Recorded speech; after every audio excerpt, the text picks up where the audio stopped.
வீரனா இருந்த சீமான் AK-74 சுட்டு பயிற்சி எடுத்தாரு. போர் நடக்கும்போது எங்க இருந்தாரு? அவருக்கு முழுக்க முழுக்க அந்த போர்க்களத்திலிருந்து வர செய்திகள், நாளிதழ்களில் படிக்கிற செய்திகள், அப்புறம் இந்த லோக ஐயப்பன் இவங்கெல்லாம் எடுத்துட்டு போய் சொல்ற செய்திகள், நாங்க பார்க்க போறோம், நாங்க சொல்ற செய்திகள்லாம் ஒவ்வொரு தளபதியே இறந்துட்டு இருக்க செய்தி அவருக்கு அந்த நேரத்தில் வந்துட்டு இருக்காது. ஏறக்குறைய 2009 காலகட்டம். ஆமா, ஏறக்குறைய போரோட இறுதி காலகட்டம். அண்ணன் உங்களை பார்க்க அவ்வளவு பேர் வாசல் வந்து நிக்கிறாங்க அண்ணன், ஆனா சிறைத்துறை விட மாட்டாங்கிறப்ப அண்ணன் வந்து அந்த ஜன்னல்ல இருந்து இப்படி எட்டி எட்டி இப்படி பாக்குறாரு, கண்ணெல்லாம் கலங்குது. சிறைத்துறை அதிகாரிகிட்ட கேட்கிறாரு, அங்க நின்று நாங்க பேசுறது அப்படியே வீடியோ எடுத்துட்டு இருக்காங்க. வீரன் தான் இலை மலர்ந்தால் ஈழம் மலரும் சொன்னாரு.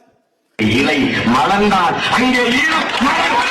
இந்திரா காந்தி எந்த சர்வதேச சட்டத்தை பின்பற்றி பங்களாதேஷுக்கு விடுதலை வாங்கி கொடுத்தாரோ, ராஜீவ் காந்தி எந்த சர்வதேச சட்டத்தை பின்பற்றி இலங்கைக்கு இந்திய ராணுவத்தை அனுப்பினாரோ, அதே சர்வதேச சட்டத்தை பின்பற்றித்தான், அதே தர்ம நியாயங்களை பின்பற்றித்தான் நான் சொல்வதை கேட்கும் மத்திய அரசு அமைந்தால் இலங்கைக்கு இந்திய ராணுவத்தை அனுப்பி அங்கே தனி ஈழம் அமைக்க நடவடிக்கை எடுப்பேன் என்று நான் சொல்கிறேன்.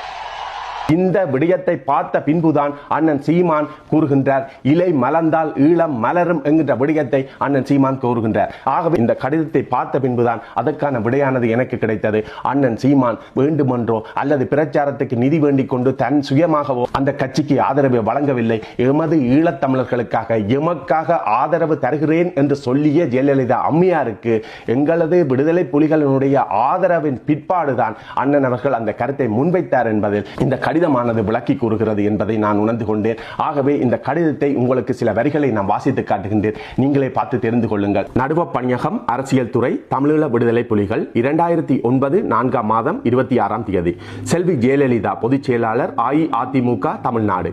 நேற்று சேலத்தில் இடம்பெற்ற அஇஅதிமுகவின் தேர்தல் பரப்புரை கூட்டத்தை ஜெயா தொலைக்காட்சியில் பார்த்தோம். எமது தலைவர் பிரபாகரன் உட்பட தளபதிகள் எல்லோரும் அதை பார்த்து மகிழ்ச்சியும் உற்சாகமும் அடைந்தார்கள்.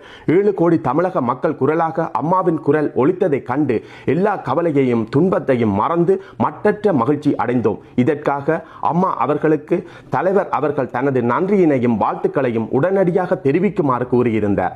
அத்துடன் எங்கள் எல்லோருடைய வாழ்த்துக்களையும் நன்றியினையும் தெரிவித்துக் கொள்கின்றோம். நன்றி. புலிகளின் தாகம், தமிழீழ தாயகம். பா. நடேசன், பொறுப்பாளர், அரசியல் துறை, தமிழீழ விடுதலை புலிகள், தமிழீழம்.